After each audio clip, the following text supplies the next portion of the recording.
नमस्कार, आप देख रहे हैं न्यूज 18 बिहार झारखंड। मैं हूं आपके साथ रुचिका राज। नए साल 2026 की शुरुआत केंद्रीय कर्मचारियों और पेंशनर्स के लिए एक बहुत बड़ी खुशखबरी लेकर के आ रही है। लंबे इंतजार के बाद 1 जनवरी 2026 से 8th पे कमीशन लागू होने जा रहा है। लेकिन सबसे बड़ा सवाल यह है कि आपकी सैलरी कितनी बढ़ेगी। क्या आपका बेसिक पे 18,000 से सीधे 34,000 हो जाएगा? आज के इस वीडियो में हम आंकड़ों और कैलकुलेशन के साथ समझेंगे कि 8th पे कमीशन यानी कि 8वें वेतन आयोग के बाद आपकी इन हैंड सैलरी और पेंशन में कितना उछाल आएगा। चलिए सबसे पहले बात कर लेते हैं फिटमेंट फैक्टर की। फिटमेंट फैक्टर क्या है और क्यों है ये सबसे अहम। फिटमेंट फैक्टर का कैलकुलेशन भी चलिए हम समझते हैं इस वीडियो में। देखिए, वेतन आयोग में फिटमेंट फैक्टर वो गुणांक होता है जिससे कि मौजूदा बेसिक सैलरी को गुणा कर नई बेसिक सैलरी तय की जाती है। महंगाई के साथ कई अन्य पैमानों के आधार पर इसकी गणना की जाती है।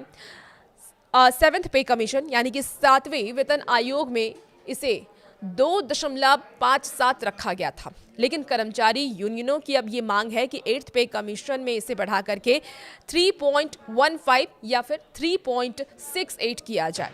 अगर सरकार फिटमेंट फैक्टर को 1.92 के आसपास भी रखती है, जैसे कि कुछ रिपोर्ट्स ये दावा कर रहे हैं, तो भी आपकी बेसिक सैलरी में भारी बढ़ोतरी होगी।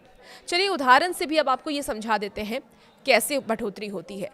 देखिए, वर्तमान में अगर न्यूनतम बेसिक सैलरी आपकी 18,000 है, अगर फिटमेंट फैक्टर 1.92 होता है तो नई बेसिक सैलरी 34,560 रुपये होगी।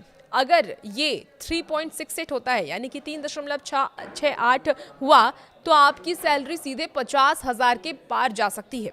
हालांकि एक्सपर्ट्स के मुताबिक ये 34,000 से 35,000 के बीच सेट हो सकती है।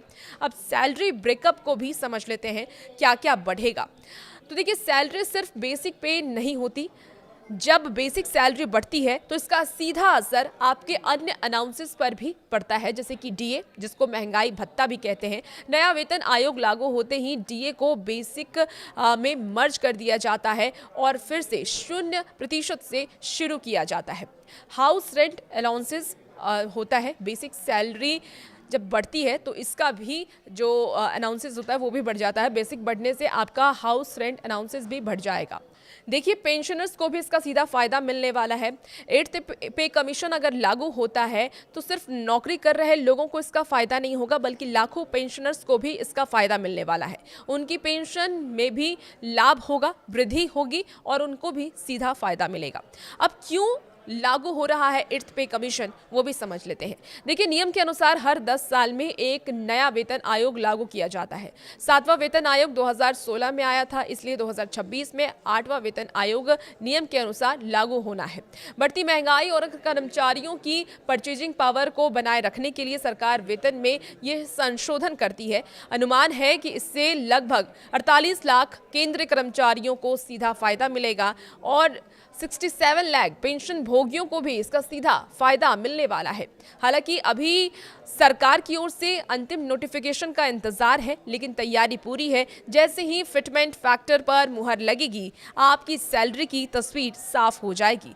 क्या आपको लगता है कि फिटमेंट फैक्टर 3.68 होना चाहिए? आपकी राय क्या है? कमेंट बॉक्स में जरूर बताइएगा। फिलहाल इस वीडियो में इतना ही। आप बने रहिए न्यूज़ 18 के साथ।